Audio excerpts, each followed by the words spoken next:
ஈரோடு மாவட்டம் சிவகிரி அருகே பழமை வாய்ந்த பொன்காளியம்மன் கோயிலில் அதிகாலை நடைபெற்ற தேரோட்டத்தின் போது ஆயிரக்கணக்கான பக்தர்கள் வழிநெடுக தீப்பந்தங்களை ஏந்தி சாமி தரிசனம் செய்தனர்.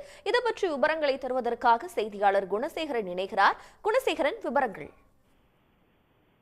ஈரோடு மாவட்டம் சிவகிரி அருகே உள்ள தலையநல்லூரில் பொன்காளியம்மன் கோவில் அமைந்திருக்கிறது. சுமார் 1000 ஆண்டுகள் பழமையான கோவிலாக கருதப்படக்கூடிய இந்த கோவிலில் ஆண்டுதோறும் பங்குனி மாதம் நடைபெறக்கூடிய பொங்கல் விழாவும் அதனையொட்டி நடைபெறக்கூடிய தேர் திருவிழாவும் மிகவும் பிரசித்தமானது. இந்த ஆண்டிற்கான இந்த பொங்கல் திருவிழா என்பது கடந்த 26ஆம் தேதி பூச்சாட்டுதலுடன் தொடங்கியது. இந்நிலையில் இந்த விழாவினுடைய முக்கிய நிகழ்வான பொங்கல் வைக்கும் நிகழ்ச்சியும் தேரோட்ட நிகழ்ச்சியும் விமரிசையாக நடைபெற்றது.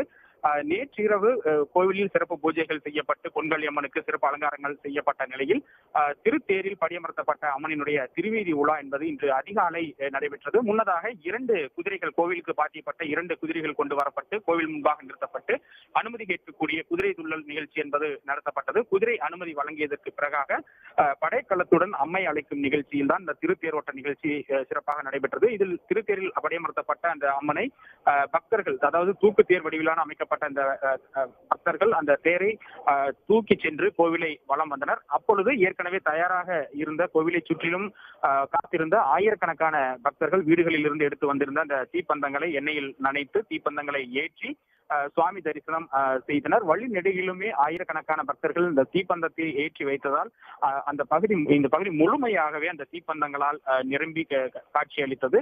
கோவிலை வலம் வந்ததற்கு பிறகாக இந்த கோவில் தேரோட்டம் என்பது நிறைவு பெற்றிருக்கின்றது. இந்த நிகழ்ச்சியை பொறுத்த வரைக்கும் ஈரோடு மாவட்டம் மட்டுமல்லாமல் கரூர், திருப்பூர் உள்ளிட்ட அண்டை மாவட்டங்களைச் சேர்ந்த பக்தர்களும் குடும்பத்துடன் நேற்றிரவே இங்கு வந்து தங்கியிருந்து இந்த தீப்பந்தங்களை ஏந்தி சுவாமி தரிசனத்தை செய்திருக்கின்றனர். தங்களுடைய விவரங்களுக்கு நன்றி குணசேகரன்.